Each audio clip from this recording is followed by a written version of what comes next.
Bugun asalli tort tayyorlaymiz. Bu oddiy usulda tez tayyor bo'ladigan asalli tort. Keyin videomiz davomida mana shunaqa slivichniy sir tayyorlaymiz. Slivichniy sir yaxshi bo'ldi. Qolib ketgan tvoroginglar bekor yotgandan ko'ra o'zinglar qilib qo'ysanglar. Bo'ladi. Mana hozir. Mana. Qarang cho'zilishini. Mana shunaqa. Tvorog uvol bo'lmasligi uchun qilib bo'ladigan slivichniy sir. Xudo xolsa bismillah deb videolarni boshlaymiz. Assalomu alaykum yaxshilar, sog'momizlar. Xudo xolsa bugun asalli tort qilamiz, ya'ni medoviy tort. Juda ham mazasi zo'r chiqadi, xudo xolsa. Buning uchun men 230 gram asal oldim. Xohlagan asallar, oddiy sun'iy asal, toza asal, o'zingizlar xohlashinglar. 230 gram asalni idishimizga soldik. 1,5 choy qoshiq ustiga chayin soda solamiz. Idishimiz tegini yoqib oldik. Juda ham baland qilib yormaylik. Bunga mana 1,5 choy qoshiq soda solamiz. Olovinglar o'rtacha bo'lsin. Aralashtiramiz. Sekin ko'pirib qizarishni boshlaydi bu. Baland bo'lib ketsa yonlari kuyib ketadi. O'shaning uchun sekin pastroq olib tayyorlayverasiz. Kuyib rasos chiqmasin. Bu orada buni ko'pirib tayyor bo'lguncha idishimizga 7 yoki 8 ta tuxumni solamiz boshqa idishimizga. 1 2 3 4 7 ta sotman. 7 ta tuxum solib oldik. Ustiga 430 gram shakar solamiz.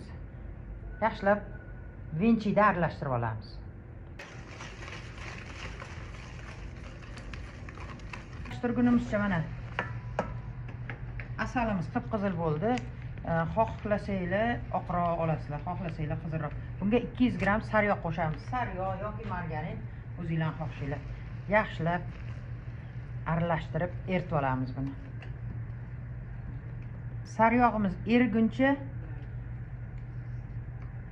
shakar bilan tuxum yaxshilab shakari erib ketguncha shunda uzbolkada bunday aralashtirib olamiz. Asalimiz erib oldi. Sariyog'imiz deganim. Bu yoqda shakarimiz bilan tuxum yaxshilab aralashdi. Endi hozir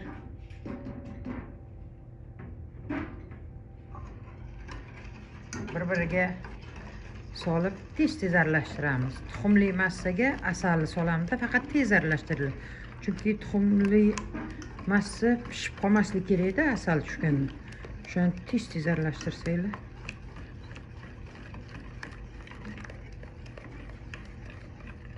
Ana hammasini soldik. Endi 450 gram unni ustiga bitta yarim choy qoshiq sodani solamiz. Ko'payib ketmasin. Solamizda aralashtiramiz benchigimizda. Hozir 200 gramini qo'shdim. 2-3 ga bo'lib solasizlar-da unni. Birdan solib bo'ktirib, cho'ktirib qo'ymanglar-da. Yaxshilab aralashtiramiz. Yana 200 gram elab soldim. Aralashtiramiz. Yana oxirgi 80 gramini qo'shib olamiz. Bo'ldi shu bilan buni ham aralashtirib olamiz. Mana qaranglar, shunaqa xamir bo'ladi. Quyuq suyuqligi. 4 ta bir xil idishga bo'lib olamiz endi. 4,5 ta idishga bo'lib oldim. Yarimtasi ustiga urvoq qilishga. Endi listni yog'lab, ozgina un sepib, bitta pishirishni boshlaymiz. 200 gradusdan sal balandroqda 10 daqiqada pishadi. Ko'p ushlab bo'lmaydi buni. Listimizni yog'lab, ozgina un sepib oldik.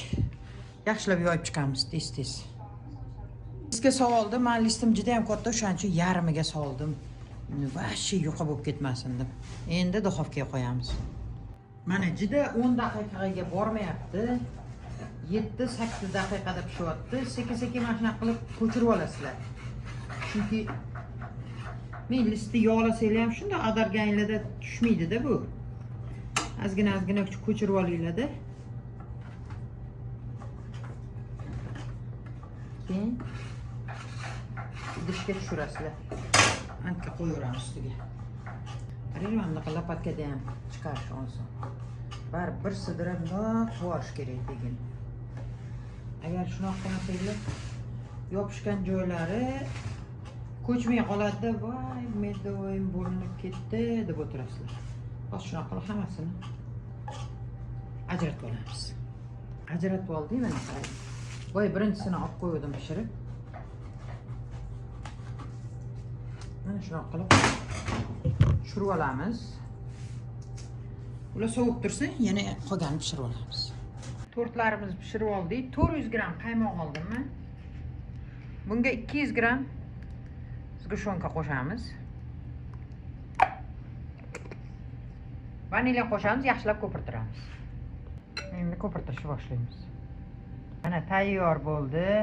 Uni ko'pirtirishni bilasizlar, ko'rsatib ham o'tirman. Endi 15-20 daqiqaga kremimizni muzxonaga qo'yamiz, bir qotib tursin. Kremimiz biroz sovidi.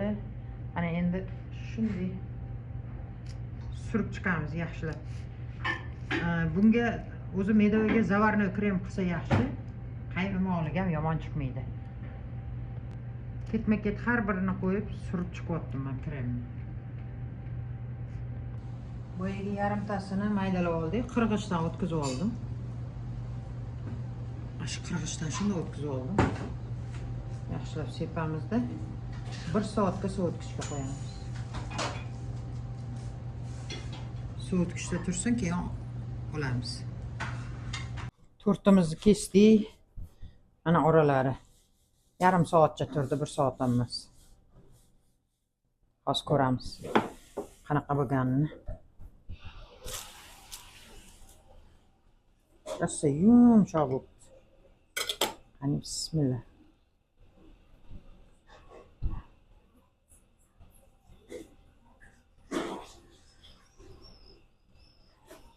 Mana oralari.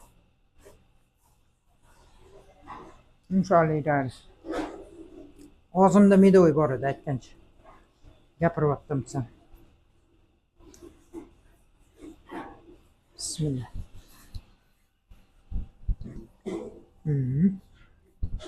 Zo'r bo'ldi. Ajoyib. Assalomu alaykum yaxshilar. Men tvorogim bor edi-da, nimadir qilsam ekan dedim, internetda ko'rib qoldim. Slivichniy sir qilganini qanday tayyorlab ko'ramiz.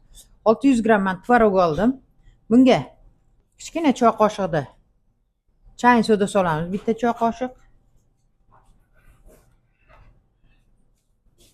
Bitta choy qoshiqdan salkam tuz solamiz va yarimta limonni sokini solamiz. Hozir yarimta limon siqoramiz. Endi buni blender qilib olamiz yaxshilab.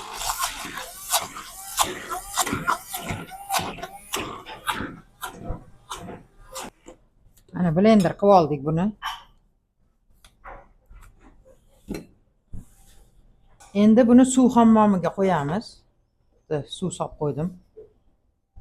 Bunga 50 gram sariyog' solamiz. 100 gram sut solamiz. Yaxshilab endi aralashtirib turamiz.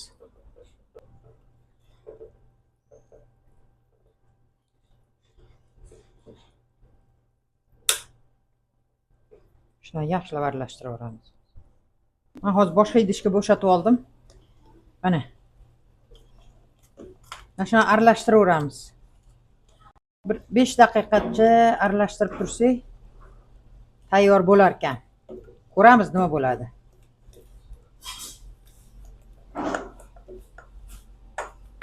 Mana qaranglar, boshgan sari suyulib boshqacha bo'lyapti.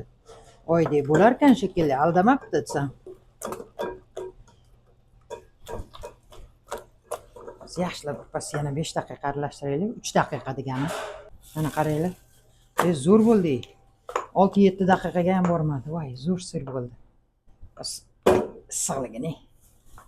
Qaranglar. Ajoyib mana. zo'r sливочный sir bo'ldi. Hozir sal sovutamiz. Mana qaranglar, mana bu nima edi? Krem cheese 400 grammlikda bitta chiqdi. Bitta 250 grammlik piyola to'la chiqdi. Ozgina bitta pile soldim. Qani hozir sal sovisa ko'rmoqchiman qanaqa bo'lar ekan. Mazalarini ko'ramiz hozir. Zo'r. Sливочный sirimiz sovidi. Men yeb ko'rdim, rosa yaxshi, faqat tvorog uvol bo'lmasligi uchun qilib qo'ysa bo'ladigan bo'lar ekan. Mana qaranglar. Cho'zilib chiqar ekan. Yeyishli bo'lar ekan. Non bilan maza qilib yevorsa bo'ladi. Qaranglar. Mana. Shunaqa qilib tayyorlaymiz, xudo xolisa. Sog' omon bo'linglar, yaxshilar. Yaxshiliklar diydorlashaveringlar. Ana asalli tortimizni ham tayyorlab oldik. Shunaqa ko'p oddiy va mazali videolar bilan ko'rishaveraylik. Yaxshiliklarni Alloh hamisha hammamizga nasib etsin. Shu videoning oxirida bir narsa aytmoqchi edim. Bir ishxonamizda yigitimiz hozir ishdan ketyapti. Zakaz tushyapti sizga deydi. Qanaqa zakaz desam, o'zini ko'rsatsin deyishyapti deydi. Keliningiz ham ulanib olgan. O'zini ko'rsatsin deb so'rayapti dedi. Yo'q, siz ayting dedi. Faqat zavoddagilar ko'rinar ekan, tashqaridagilar ko'rinmas ekan deb ayting desam, kulib ketdi. O'shanga xudo xolisa hammamizni Allohim o'z panohida asrasin. Sog' omon bo'linglar yaxshilar.